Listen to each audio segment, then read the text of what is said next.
Okay, I wanted to give you guys a demonstration on how the boxes can be used as an external cue. Really important, right? People are not going to know contract, retract, squeeze. Sometimes it's going to be just sit to the box or, punch your arm like you're going through glass. You got to give them a target, right? Hip hinge, bow, butt taps the wall. Those are external cues. So they're trying to complete a task. And it's just the way the brains are more efficient at learning. So two different ways, two different squats I want to kind of demonstrate. Obviously it's a great depth and you can be specific. The depth of this, 18 inches is what I'm going to use, my knee, that's about where I'm going to sit to. You can go 12, which is obviously 6 inches deeper, right? And also based on the person's height, we get some of our taller people in here, say someone like a David Ballmer or Eric Lariviere, they may, like I said, definitely be with an 18 out of 12. But watch here. Let's define, I always say first and foremost, like the difference between a squat, right, and a lunge as far as knee angle. I'm just gonna sit into a squat. My knees should glide forward. You want this shin angle, right?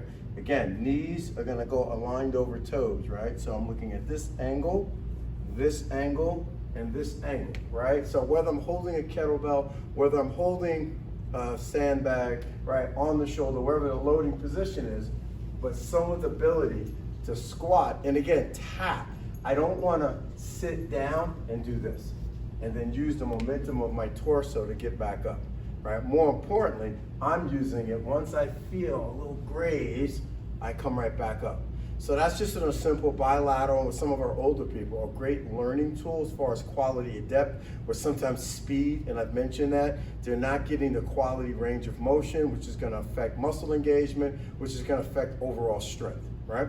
So that's one thing. You get someone, if they're not sitting deep enough, instead of arguing deeper, eliminate that, get the box, squat to the box. They automatically, that eliminates that whole process there, right? But here, let's get into, again, what's one of the things we preach in here is the benefit of unilateral training, right? The benefit to squat on a single leg, right? So, as long as my Roxy gets out of the way here, I'm gonna show you guys, and we're not doing a pistol squat, right? So, I'm gonna squat,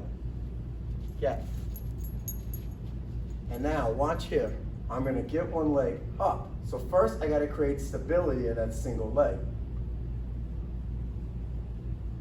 Again, I'm able to squat on a single leg.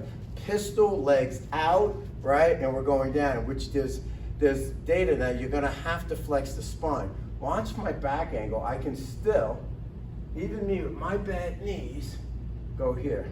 So again, I'm just lifting